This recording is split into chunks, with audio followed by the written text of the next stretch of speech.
Hi, everyone. Welcome to the Camino Cafe. We are thrilled to have everyone here today, whether you are watching us on our YouTube channel or our podcast. So thank you so much for being here and for supporting the Camino Cafe.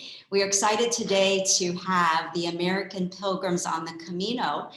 We have several different representatives of this organization, and I'm proud to say that I am a part of it and new to it really in the last year or so. And I'm very curious still about everything that this community offers. And I think probably most of the people watching this probably know that there's a very robust Facebook group for the American Pilgrims, for the overall national organization, as well as some just amazing local chapters that I've had the opportunity to sit in on some Zoom calls this past year. So I know I'm personally, and Corey's really personally benefiting from all the things that have been offered. So we're going to try to talk a lot about what's been going on, what's the future coming up, as much as we can all know. But I know there's some exciting stuff that's coming out of some recent ideas out of the organization. So we'll hopefully cover all of that today. So welcome everyone. And we'll just do an introduction to start off with. And if you could just let our viewers and our listeners know where you're calling from, your name, of course, where you're calling from, when you went on Camino or Caminos, and what your role is with the American Pilgrims on the Camino. So Dave, do you want to start and just open it up for us? Sure, I'll go ahead. I'm Dave Donselar. I'm calling in from Alexandria, Virginia. I currently chair the board of directors of American Pilgrims. I did my first Camino in 2013. I did the French way with my wife and son. And then we have since walked in the Pyrenees in France. And then we, I guess it was 2017 or 2018, we did the Portuguese way from Porto up to Santiago. And so that's my Camino experience. Awesome. And you are the chair of the board? I am. Okay, excellent. Excellent. Well, thank you. Thank you for being here tonight. Thanks a lot. All right, so next we've got Bill. Bill, do you want to introduce yourself? Sure. I'm Bill Artz. I am calling in from Chicago. I've done two Caminos. The first one was in 2014. I did it the Frances by bicycle. And the second one, I walked from Leon with my now wife, and we walked from Leon to Santiago on the Frances. So, and in addition to being the treasurer of the organization, I work with the chapters team in all our 58 chapters located across the country. Okay, cool. And I think that's going to be an interesting topic for us to talk about, that the American Pilgrim Group supports both people who walk the Camino as well as cycle the Camino. So it's great that we have, you on here with both of those experiences. So thank you. All right, Carmen. Hello, my name is Reuben Mendoza. I'm calling from Laredo, Texas, right on the Mexican border.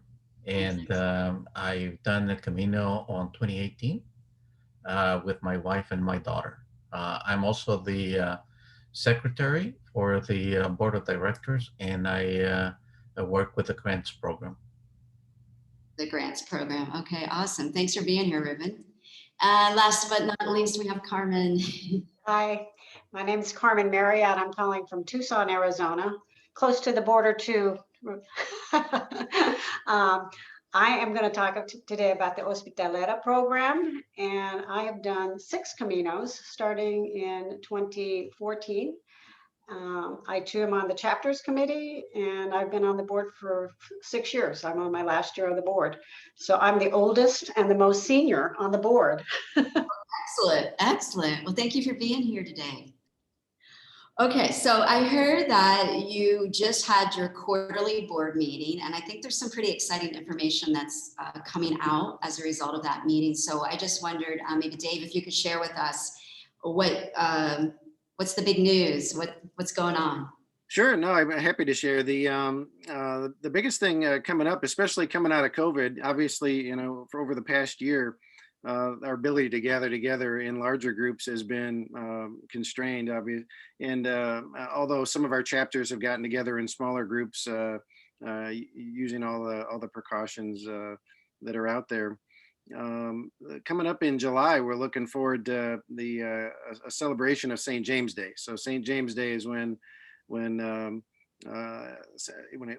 help me out, guys, when St. James Day occurs on a Sunday.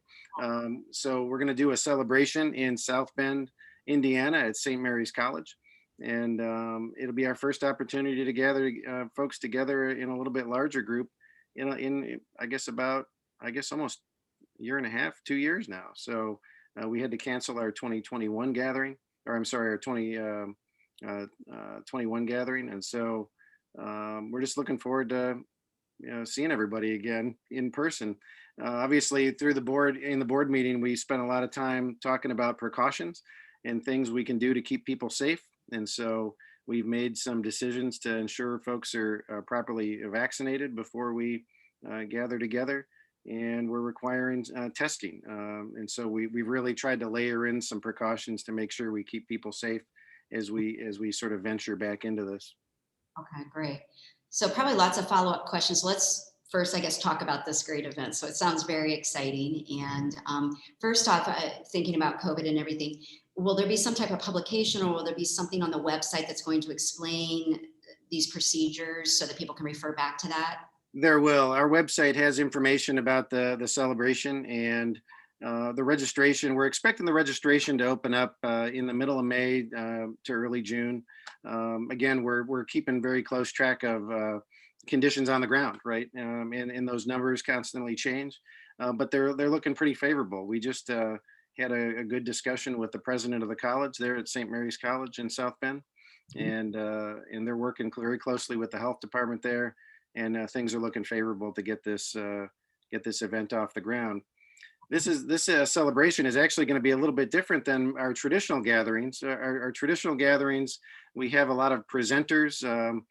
Some people talking about books. Authors will come in and talk. People will come in and talk about their experiences. This is going to be a little bit more activity based, and so we have a variety of hikes every day, and going off in 4 different directions. Again, trying to come up with events with social distancing in mind, so we can keep people as separate as possible while still enjoying that camaraderie that comes along with the gathering. Okay. So a lot of event-based things. Okay, so what kind of agenda, would everybody start arriving, say, like on Friday, and it kind of culminates with the Sunday celebration, or what do you imagine? Yeah, in this particular event, it's going to start on a Friday evening, so folks will start arriving, and the events will go through the weekend, and culminating with St. James Day feast on Sunday afternoon, which will have everybody will of course spread out in the hall, but they have it's a really beautiful. It's modeled almost after a French chateau, where it's just a beautiful big hall, and so we'll be able to spread folks out for that feast, and yet still enjoy that.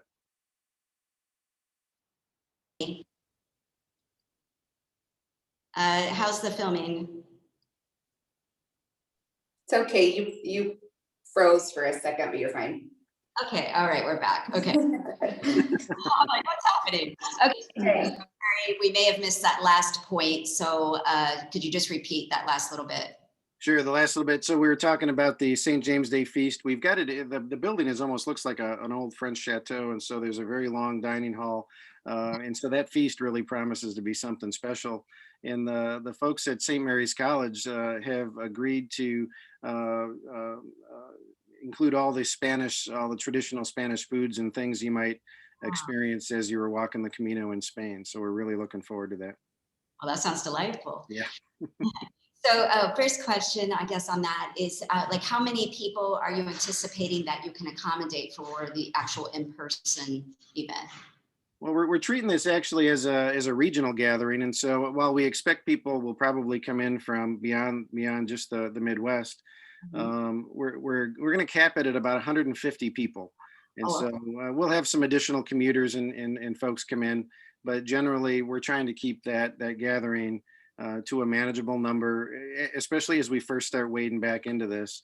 Our gatherings are traditionally gatherings throughout the years have been anywhere from 170 to up. I think our max was about 300 people. So this will be about, towards the lower end of that, just again, out of an abundance of caution. Sure, that makes sense. That's smart. So, who knows what's going to happen? I imagine you're going to sell out at 50. I hope so. I hope so. I expect we will. People are anxious that if we're good to travel, that people are going They to want to. are. So for people that may not be able to travel, maybe they're not comfortable, or if it does sell out, like we're anticipating, would there be any portions of this event that would be available virtually? Yeah, Billy, you can probably talk a little bit more about that, but there is going to be a virtual option. Okay. Bill, you want to give a little bit of detail there? Sure.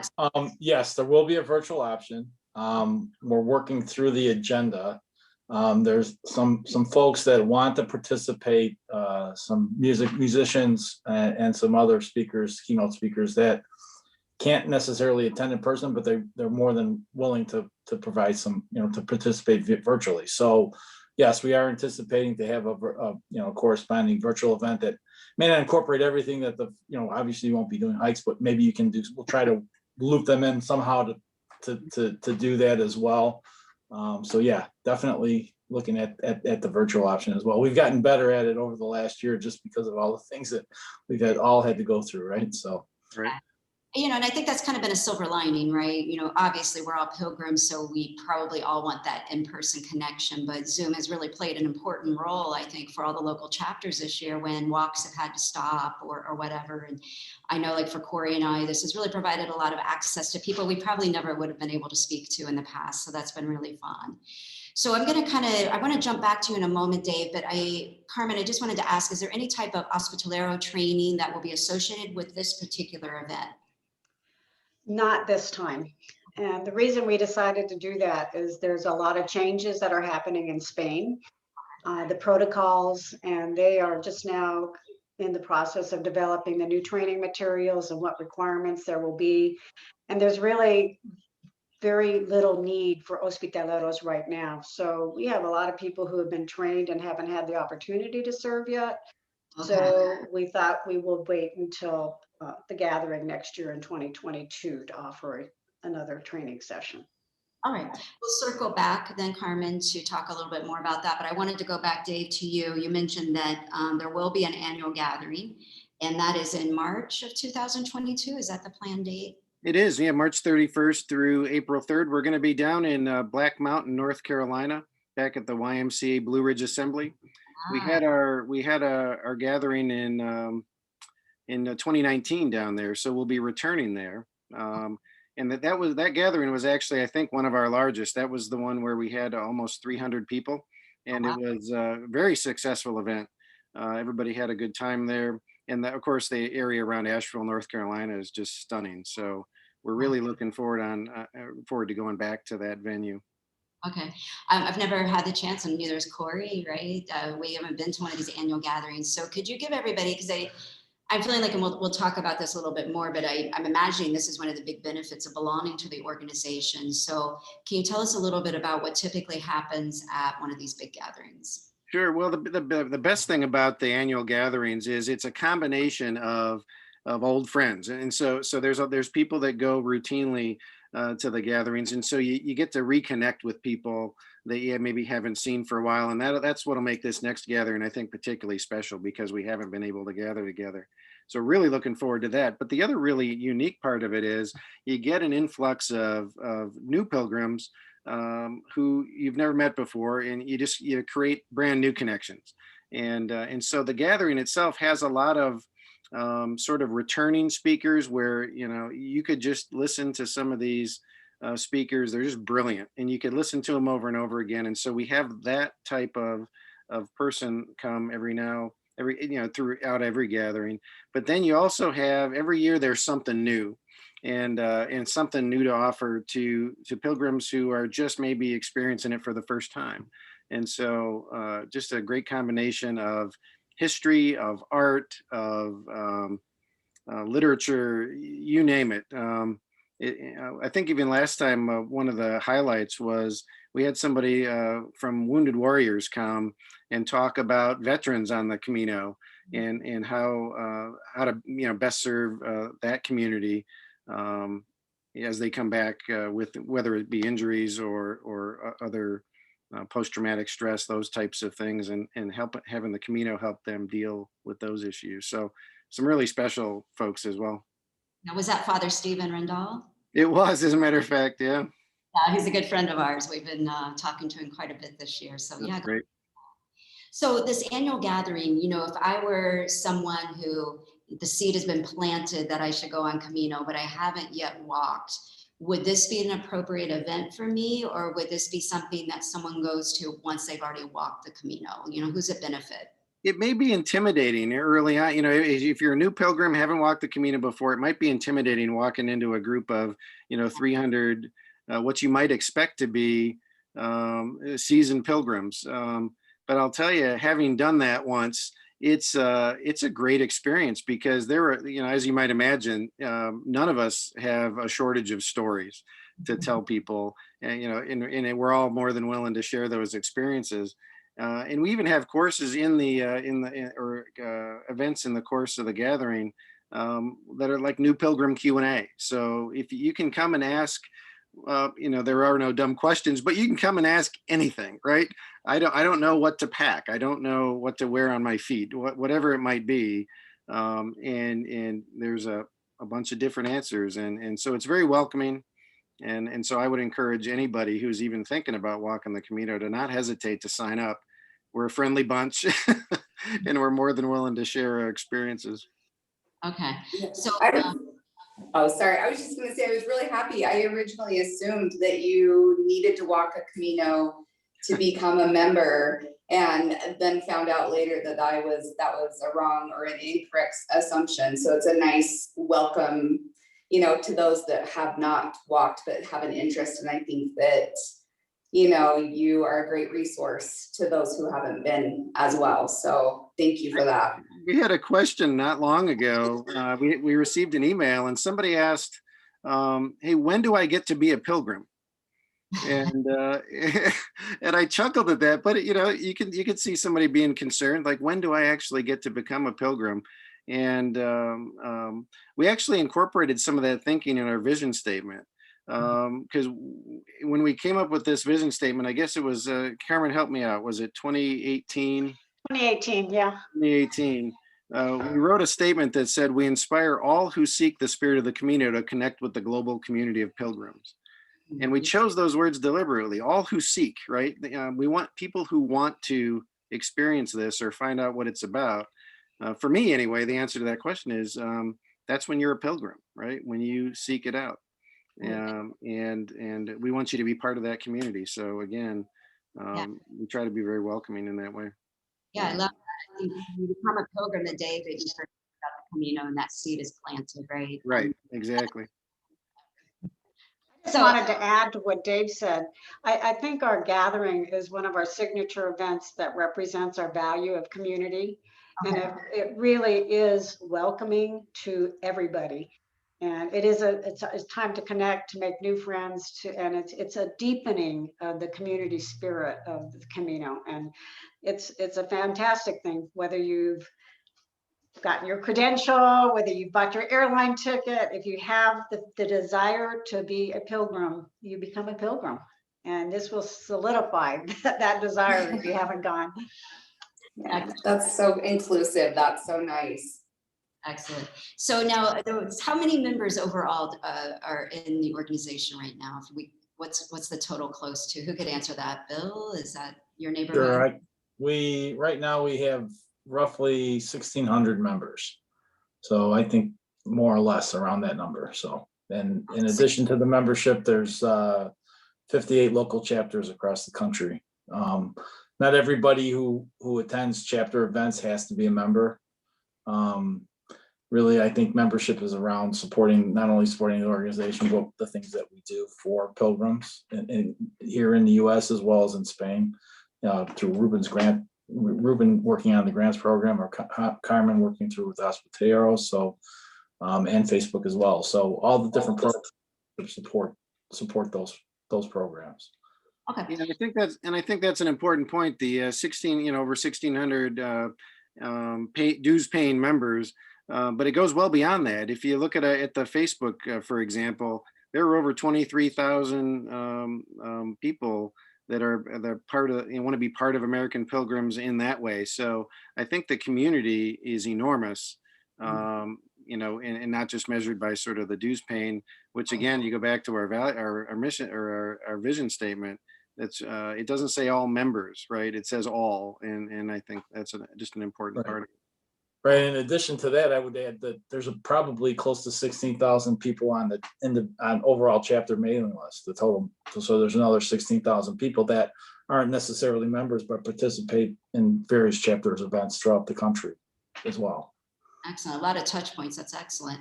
So just kind of a lightning round, and we'll ask each of you, what's the number one reason if somebody is watching this and they're like, should I join the American Pilgrims? What's the number one reason you would say that someone should join and be a due paying member? So we'll start with Dave. What's the number one reason? I'm going to take the obvious one, and everybody's going to be mad at me. But that's supporting the Camino infrastructure, which is so important, and that's where a good portion of that goes. It allows us to have an impact directly on the ground in albergues, in trail, in waymarking, in a number of ways. And so I think that's I think one of the most important reasons to become a dues paying member. All right, we're going to circle back to that, Dave, because I really want to get some more detail on that, because that's an area I'm not as familiar with. So, and I think that other people are going to have some questions about that. So, Bill, number one reason, why should I join? I'm going to speak from personal experience. Before I did my first Camino, went to a chapter event, and they were very helpful in terms of getting me acclimated to what I needed to do to be prepared to do the Camino.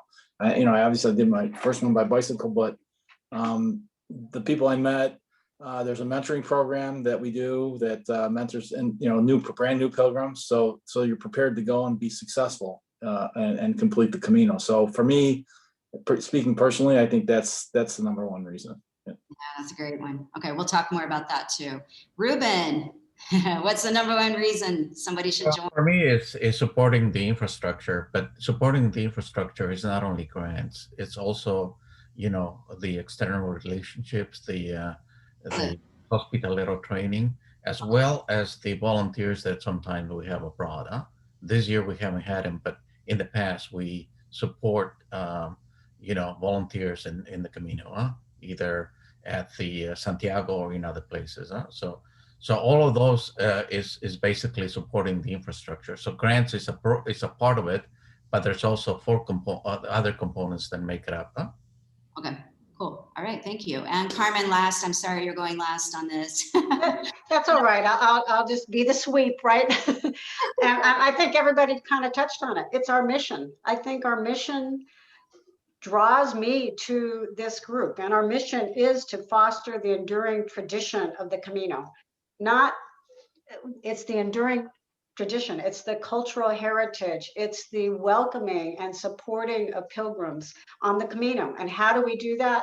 Through our infrastructure, by our gathering people together, providing information, supporting encouragement to past and future pilgrims. It's inclusive. And I think our values, I try and live our values every day, and they are community, service, gratitude, and simplicity.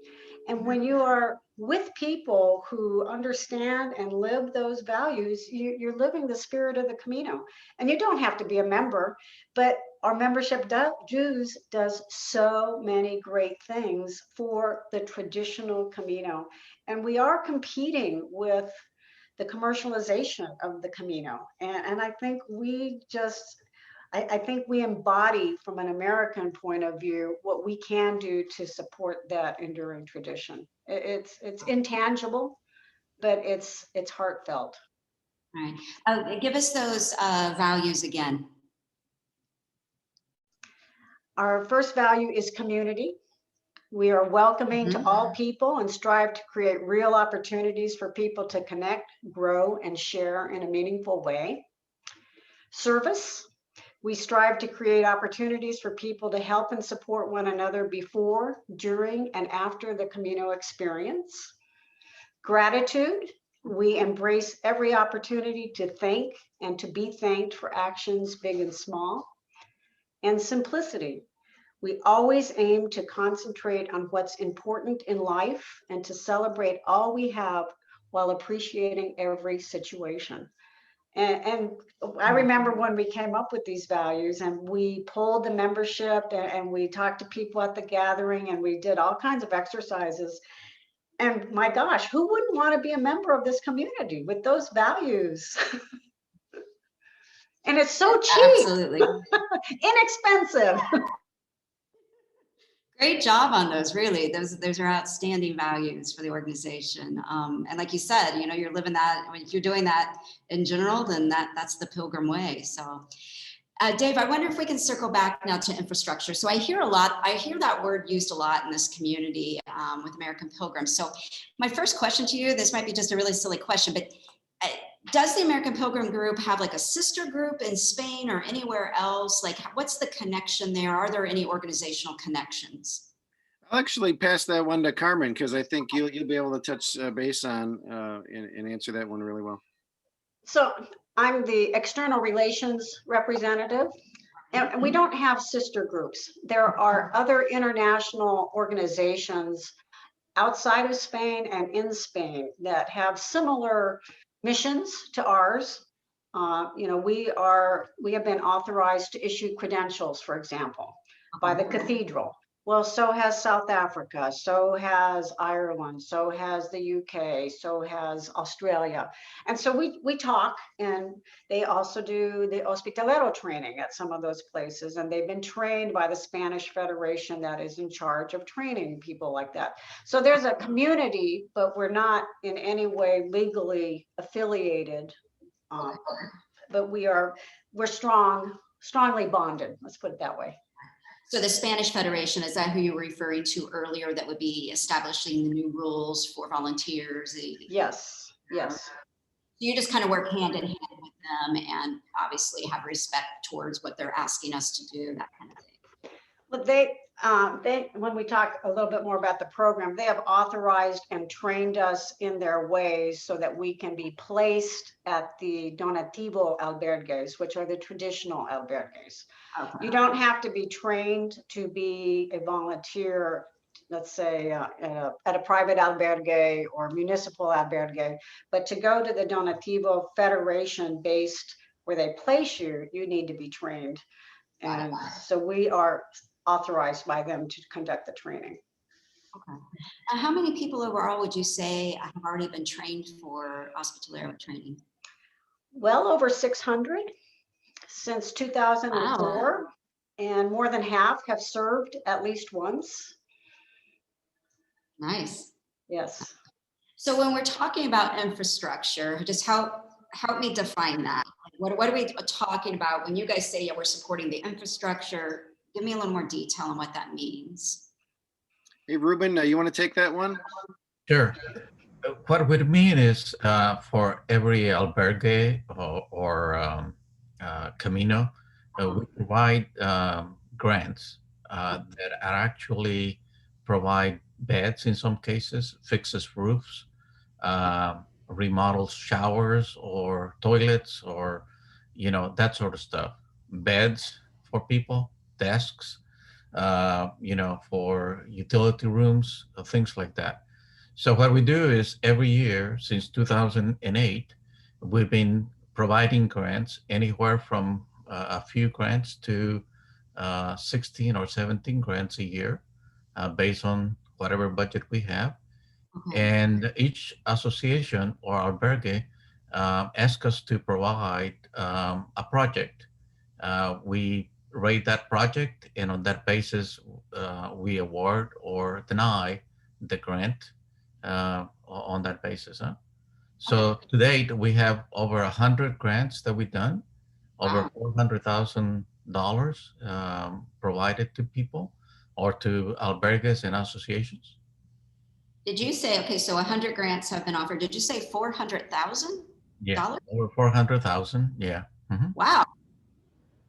That's a lot of money. This year, we are awarding 11 grants, and it's around $48,000 that we're providing. Okay. And it has various projects. I give you some of them.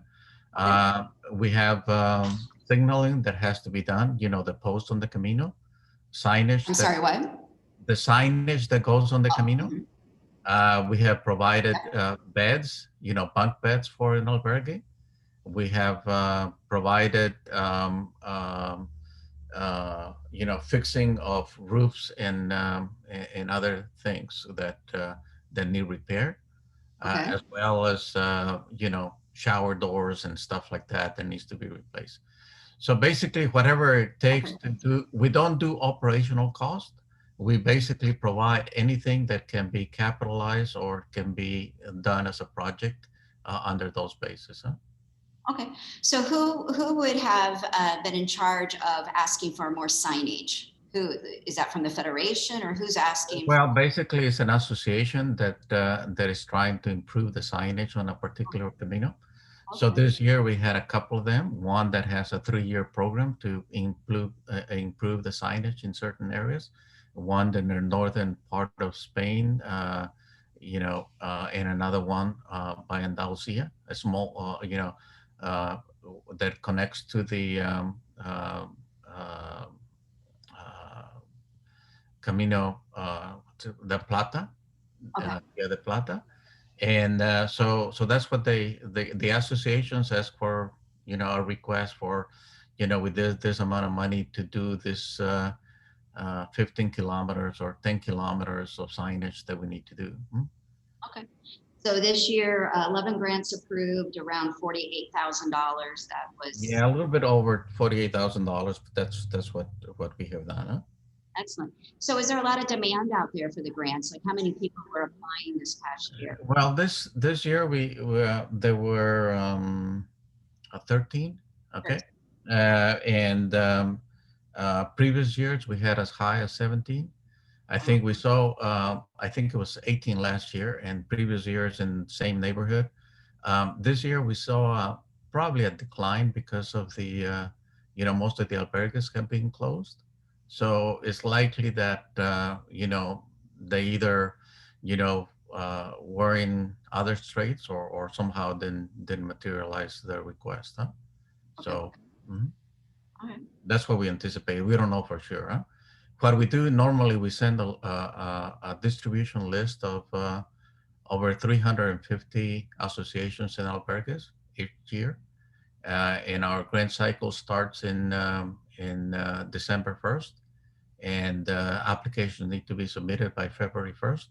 And then, money gets distributed during the month of April and May. Yeah?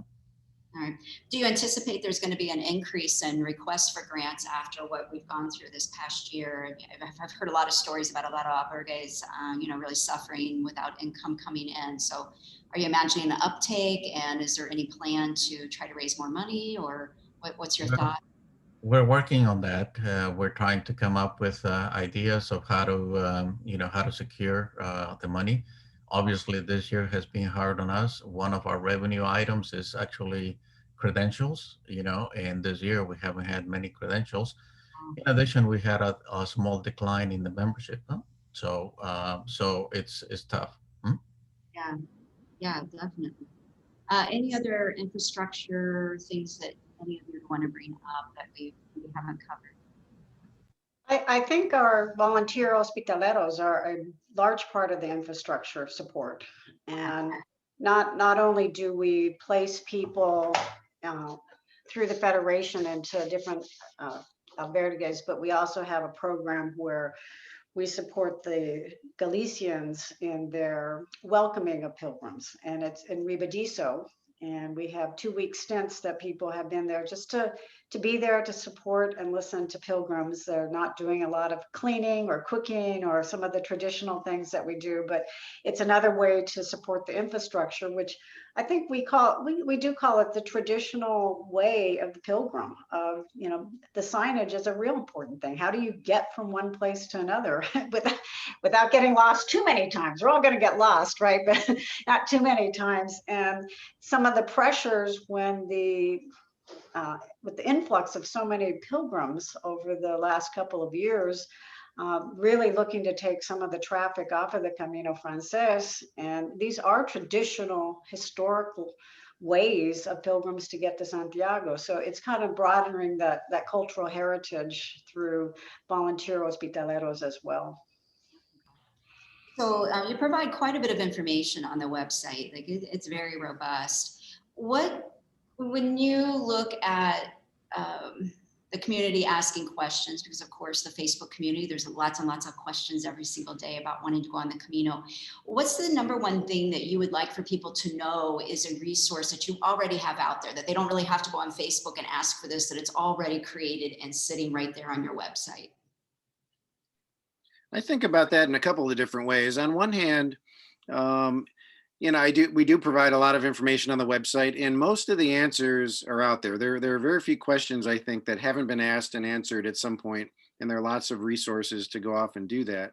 But on the other hand, I think it's important to have venues for people to reach out and ask questions and talk to an actual person or interact with other pilgrims or future pilgrims to bat those things around. And so I will tell you, one of the things that I always chuckle a little bit about is that question, what type of shoes should I wear, or what type of boots should I wear? And you go, gosh, that's been asked 1,000 times. But on the other hand, if you're a new pilgrim and you really don't know what to anticipate, or you really don't know what to expect, that's a question you've got. And so, so in addition to, directing people to the website and saying, hey, you can go find it, part of the fun here is interacting with people, interacting with other people going through the same experiences or that have been through the experiences that you're about to go through. And so I think those questions are great, and in whatever venue we can get those questions answered in, all the better, I think. That's really nice, Dave. I like your. Just to add, I think that our website also has essays, book reviews, details about what to wear and what not to wear, all kinds of stuff there. So there's an abundance of information that is available, including the amount of money that we have provided in grants, and the specificity about some of the details about what the grant went for. And also our magazine that goes out every three months. I think it's quarterly that goes out, La Concha, which is a fantastic magazine. Sometimes, 40 pages that goes along with beautiful stories about pilgrimage, feelings that come across from members that kind of voice their opinion, book reviews, other types of information goes out. Yeah, I wanted to actually talk about that next, Ruben, so I'm glad you brought it up. This last issue was fantastic. Blown away by the quality, first the beauty, the quality, and the information, like loaded. It was wonderful. So can you tell us a little bit about, for people who haven't seen it, is it only available electronically, first of all? Yes. Yes. Carmen, you want to take that one? Right now, it's available electronically. It's written by members, for members. And after about a month of it being out, then it's posted on the web. And so everybody can have access to back issues. And I got to say, with Ruben, I mean, it's really evolved. It's been a wonderful piece of information and a newsletter from the very beginning that we've really just, there's so many people that contribute to not just the content, but in the editing and production of it. And it's all volunteer, and they're members of the organization, furthering the mission of educating, informing. Yeah, well, it's beautiful.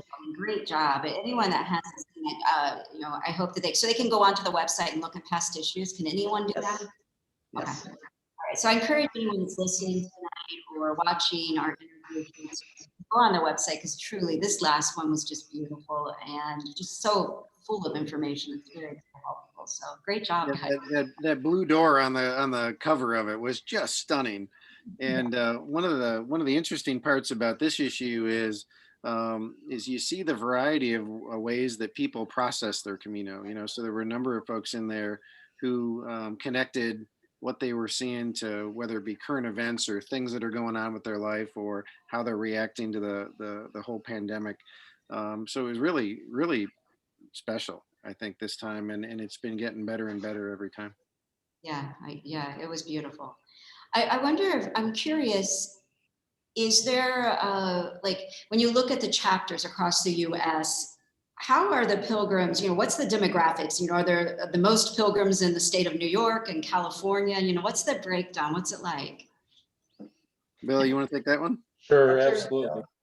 Well, I think demographically, the higher population areas have where the concentration of folks are. So, in California, we have a number of chapters, in the Midwest, and then on the East Coast, and then and down south in Florida and Texas. So, the higher population areas do have probably the larger amount of participants in the pilgrims in the chapters, right? So we kind of struggled on how we're going to classify folks. So we're all pilgrims, so that's what we've decided to do.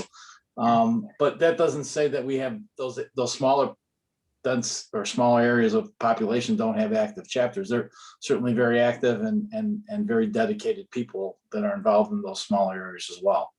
They just have fewer folks, I guess. If you were to look at the last year or so, is there a particular chapter that you're like, wow, some of the things that they're really doing and the things that are coming out of this chapter are just kind of blowing you away? Like, which Be one? careful, Bill. I know. Actually, I'm gonna be politically correct on that. I think one of the things and one of the most amazing things to me, and we all know this, is the impact of Zoom that has had on our chapters and participation. It's I think we held close to almost 750 events across all chapters last year. We're down a little bit, but what we lacked in actual physical events, we made up through Zoom and other virtual type technology. And to me, we now have connectivity across chapters where we normally necessarily didn't have that focus prior to the pandemic. Now we have chapters working together to do things and basically lever all this information that's out there. So if you have a particular writer, for example, or even someone who's an expert in whatever area of the community you want, pick one.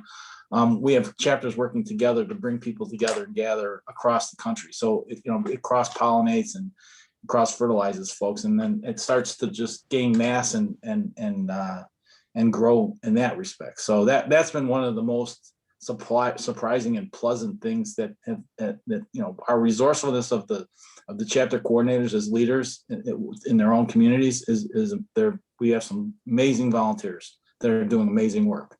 You absolutely do. And I think Corey and I can get some shout outs. We've attended events with the Boston group, the Salt Lake group, the Austin group, and we have felt extremely welcomed. And the quality of the programs has just been phenomenal. It's been really good. And I'll add to that, and this is a credit to Bill and Carmen and the entire chapters team. At our gatherings, we typically have a chapter coordinators workshop where the coordinators have an opportunity to get together and learn from each other.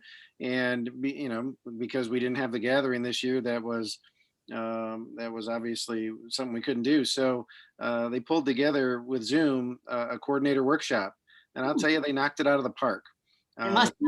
The feedback we heard from that was just stunning. So they're finding ways to get it done, and the creativity and has really been something to watch. Awesome. So now what if I lived in an area that doesn't really seem to have a chapter yet? What would I do to start one? What does someone do in that scenario? I'll take that, obviously. I think, if there's interest, there's a procedure that we have, and there's an evaluation basically that says, okay, we've got to hold two meetings and have come up with two people that are willing to run the chapter or lead the chapter. And then from there we go and, they assess the interest and we basically get them to agree to serve as coordinators for a couple of years. And we go from there, we bring it to the board after they do the preliminary work, demonstrate there's a viable interest in terms of the number of people who have come to the meetings, and we approve it at that point, assuming they meet all those tests, and they become a chapter. So it doesn't take a lot, and it's a small seed, but then they tend to grow and flourish. So. Yeah, and I wanted to say that, I hope maybe one of you will speak to this a little bit more in depth, but I know for me, I recently moved from Salt Lake City to Seattle, and the very first thing I did was find out, is there an American Pilgrim group here, right? Because I wanted to immediately join. And I found the Puget Sound group, and they have given me the warmest welcome. And I feel like I've made so many friends virtually. And for me, this has been one of the parts of the Camino that I've really enjoyed is I feel like no matter where I move, I can immediately find some family members, right? And people that I have something in common with. And even though I have not been able to walk with any of them yet, because, you know, we haven't been able to do that, I feel like I'm already getting to know quite a few people through that. So I wondered if you guys could talk about, if anybody would want to talk about what this Camino family is like and how these connections form and how your organization is providing this kind of networking opportunity. Bill, you want to talk about that? Sure. That's a complicated question, actually, in a way. I think it largely, a large part of it depends on the leadership of the chapter and the tone that they set. And, you know, I think being well and serving our values, as Carmen mentioned before, you know, the welcoming of folks to the chapter and how that's done. And then basically, depending on what, you know, where you are in the cycle, I guess, or where you are in the process of either you're doing your first Camino or not, or your 6th or 7th or 8th, will kind of dictate how things go. You know, from my own personal experience, I can say, you know, not knowing anything necessarily about American Pilgrims back in 2014, they're, you know, as you said, they're very well. The folks in Chicago were very welcoming. I think a big part of the chapter, at least for me, in terms of preparing us for my first pilgrimage, was the mentoring that I got in terms of just not only on all the physical things that you need to know, like what kind of shoes, how heavy should my pack be, what should I take, you know, logistics, what am I, you know, all those things, but also the mental and spiritual or heart related things to think about while you're on Camino, right? I think they prepare you for that.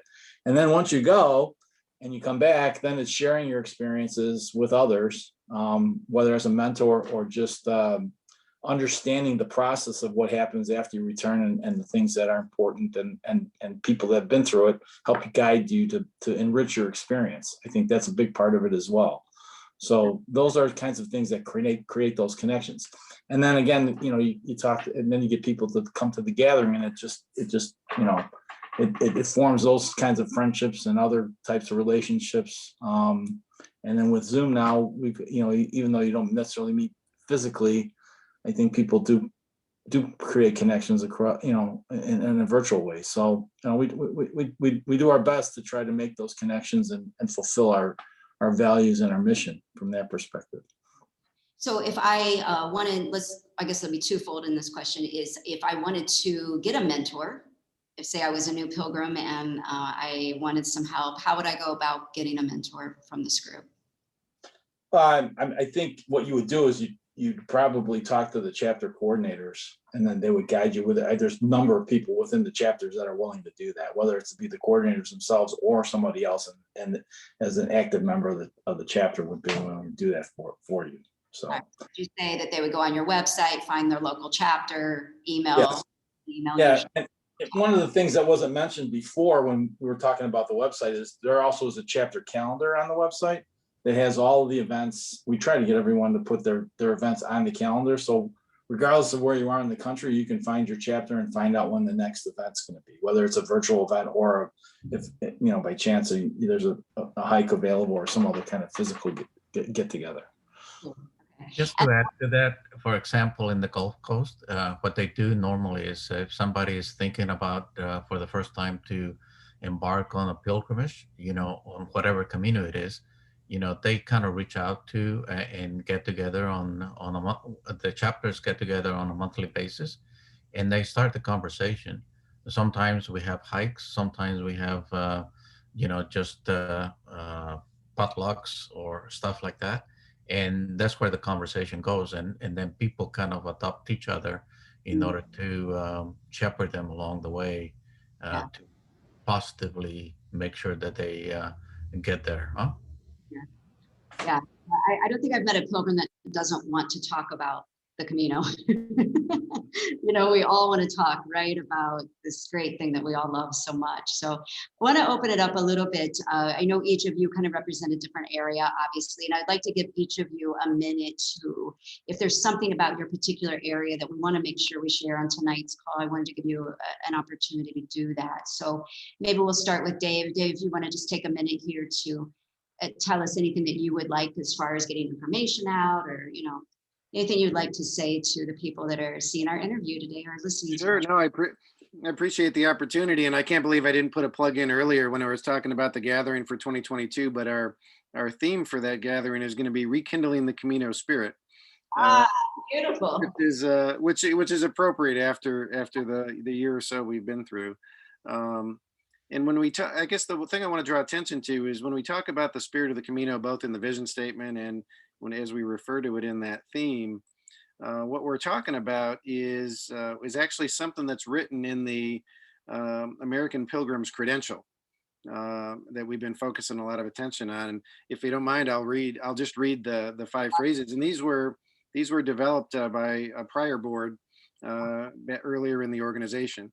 And so the things that are written in there are: live in the moment, welcome each day, its pleasures and its challenges, make others feel welcome, share, feel the spirit of those who have gone before you, imagine those that will follow you, and appreciate those that walk with you today. I think that sums up American Pilgrims on the Camino to a T, and what attracts people to this community. And like Carmen said, we try to live those values and that spirit in everything we do. And as an all volunteer organization, I just think it's an incredible community to be a part of, and definitely a worthy community to support. Yeah. Oh, beautiful. Thank you. Bill, what about you? Anything you want to give a little mention of? Well, I think, we talked a lot about chapters and all the different things that we do, and how we support the pilgrims throughout the United States. And I would just encourage people to get involved with their local chapters. I think for me, personally, being involved in the organization at the chapter level and with the organization in general, it's really enhanced my own personal experiences involved with the Camino. So I would highly encourage people to look and seek out their chapter and get involved, or contact us, and we're happy to help find you a spot to help us out, because of all the different things that we do. So but from that perspective, that's my point of view, is I'd love to see more people get involved, because I think it really does enrich your experience. Yeah, couldn't agree more, Bill. Thank you for saying that. Carmen, any last kind of words you want to say to make sure we get a message out about the areas you represent or the overall organization? Yeah. We've talked a lot about helping prepare pilgrims to get ready for the Camino. I think one of our really big roles is helping you continue to live the spirit of the Camino when you get back. And just a plug for the Hospitalero training program.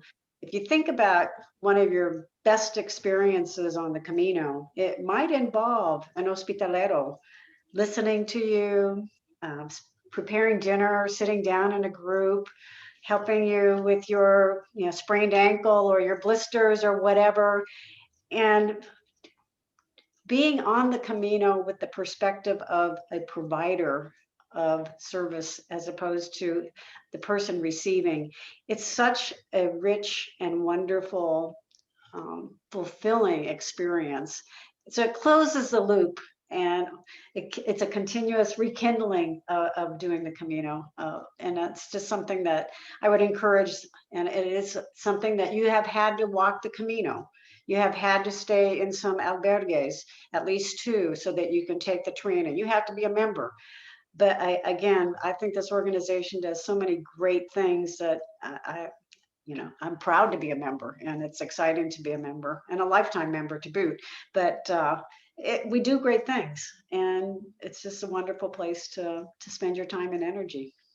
Well, I think I think it's definitely coming out in your voices. But for those that are actually viewing this interview by video, I think everyone can see the energy that you guys are just so positive, and so I think you're going to make lots of people want to join. And you can just feel the embodiment of the Camino spirit and just how you guys are talking about everything here today. It's really, really refreshing and lovely. So thank you for that. And thank you also, Carmen, for mentioning the full circle of, because I think once you go on Camino, you do want to go back and serve. You want to go back and be a part of the Camino in many different ways. And I think you're providing that opportunity to deepen and enrichen the experience that we can all have as being a part of the Camino, not only as a pilgrim, but also coming back and serving. So thank you for that.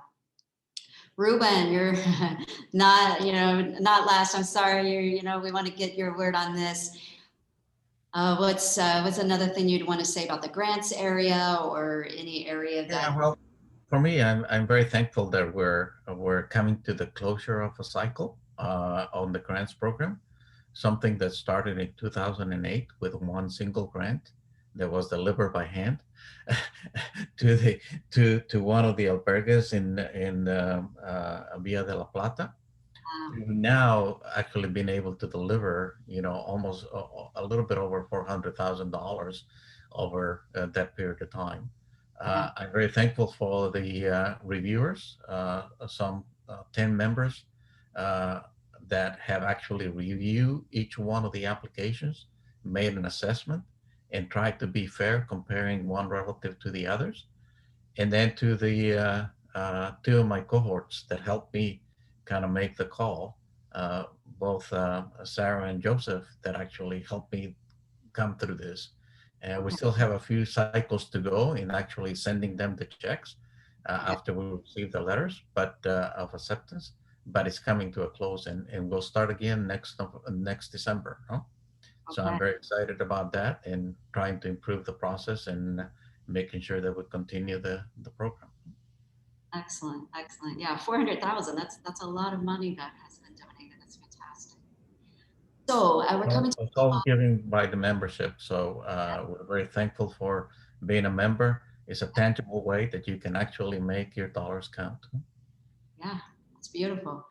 So we're getting close to the end of our interview. And although I think we could probably talk all night, as pilgrims do, but I just wonder if we could kind of finish, I think we all know those famous quotes about the Camino, the Camino provides, Camino magic, the pilgrimage doesn't end when you get to Santiago and so on. So I just wondered if one or two of you would want to share a story of where you have seen those same principles, maybe in your work with the organization or maybe at one of the gatherings, but could you share a story with us that is unique to maybe the American Pilgrim group or your work with it that illustrates that Camino magic, the Camino providing, or any fun story, just something fun that maybe people would enjoy hearing, like motivate us to go to the gathering if we need any more motivation, that is. I think we all probably want to go at this point, but yeah, any stories you'd want to share?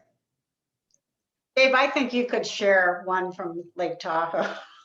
I mean, there's so many great stories from Lake Tahoe, from being day one of the pandemic to the major snowstorm to, and you're a better storyteller than I am. So I think you should tell at least one of those stories. What was interesting about the Lake Tahoe gathering was it was on the cusp of the pandemic, right? So as we're approaching the start of the gathering, we're all really wringing our hands over, do we do this? Do we not do this? The numbers were just starting to climb. We were just starting to learn. Let me interrupt a second. What was the date when this gathering started? The gathering March started 9th. March 9th, Oh, wow. Okay, so March. It was just starting to come up. So when we were a couple of weeks in advance, we're starting to talk about some of these new CDC guidelines and the mask wearing and the hand sanitizer and things. And so we're starting to scramble a little bit. And it really was sort of day by day assessing what we were going to do. And we shared a lot of information with our folks, and we decided to go. We decided to have the gathering. And when we opened the gathering, one of my first statements to the entire crowd was, "You came." We were so happy they showed up. But we started implementing those new precautions that were sort of new to everybody. And at that point, it was almost like we were thinking this was like 2 to 4 weeks and we'd be through it. You just weren't sure. Think back to that time. And so as we went through this gathering, like Bill said, it was, started out 70 degrees sunny. Everybody's wearing shorts and t-shirts. And then, everybody's a little concerned about the pandemic, and we're talking about that. And then all of a sudden we get the, hey, there's a blizzard coming.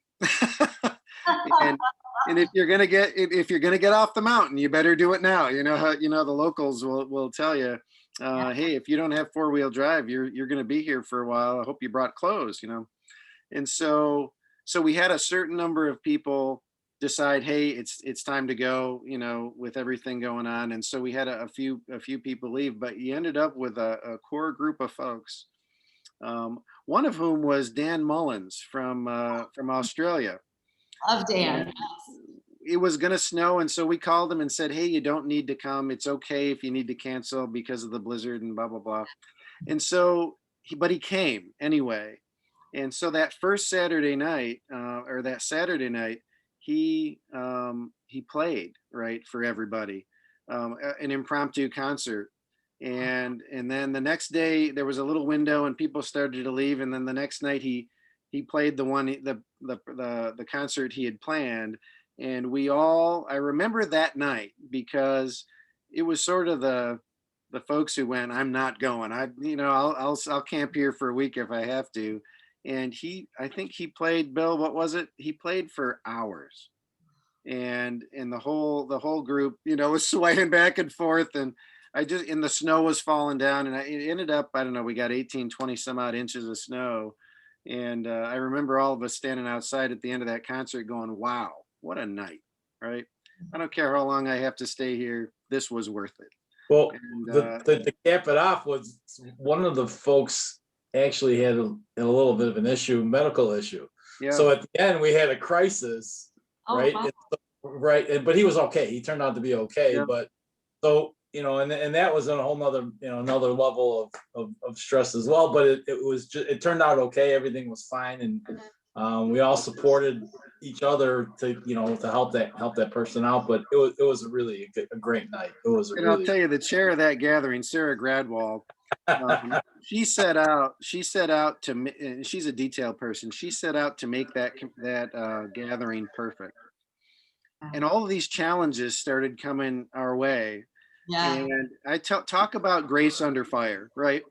She was able to calmly, keep things moving, make adjustments to the schedule because we had presenters that couldn't show up, and we flexed. And it was like the ultimate Camino experience where this couldn't happen to a better crowd because we all flexed, we were all understanding, we all supported each other, and we got through it. And in the end, we have and I think on our website, we have a group picture, right, of everybody that came to that thing. And it's really a testament to that Camino spirit, because we look back on that today and you might look at that and go, gosh, there were so many problems and issues in world events and it was just stressful, but it wasn't. I tell you, I look back on that experience and that was the best gathering I think I've ever attended. And so Sarah got her wish, right? It was spectacular. And that is the type of community this is no matter what happens, we'll pull together, we'll make it happen, we'll keep each other safe, and we'll support each other. And it was incredible. Well, that is a beautiful interview, and I think should encourage everyone to go to this next gathering. Oh, wow. I just want to say to all of you, Dave, Bill, Carmen, and Ruben, and all of the other board members and the volunteers that participate and make this group work and do all the great things you're doing, to just say a really big thank you and to remind everyone that this is a volunteer effort. Right. People are volunteering their time, and I think that shows just great dedication to the spirit of the Camino, which is what all of you have been showing tonight. What do you think? Oh yeah, I was just gonna say, I wanted to give each of you individually just a same thing, a huge thank you for the way that you show up and the things that you do. It's remarkable, and to the whole organization in and of itself. But thank you to each of you for your time and the way that you show up in the world, because it makes a difference. And we see it, and that's how we want to show up. And I just think when, just like your values, that's that's how we want to do things as well. And it's nice to have a community that really is thoughtful and mindful and really wants to better it as a whole. So thank you so much to all of you. Well, and we appreciate you having us on so we can share the story. And Yes. like you said, we could tell these stories all night long, but we appreciate the opportunity. Exactly. I think we can talk all night long. And please stay on. I am going to close out our call officially, but please stay on, Corey, and I want to just talk to you for just a few more minutes. But Thank you so much. Thank you. You have learned something about the American Pilgrims on the Camino, and I think that you have definitely seen some really great examples of the Camino family and the Camino spirit tonight. So thank you for being with us, and we hope to see you back at the Camino Cafe very soon. Thank you.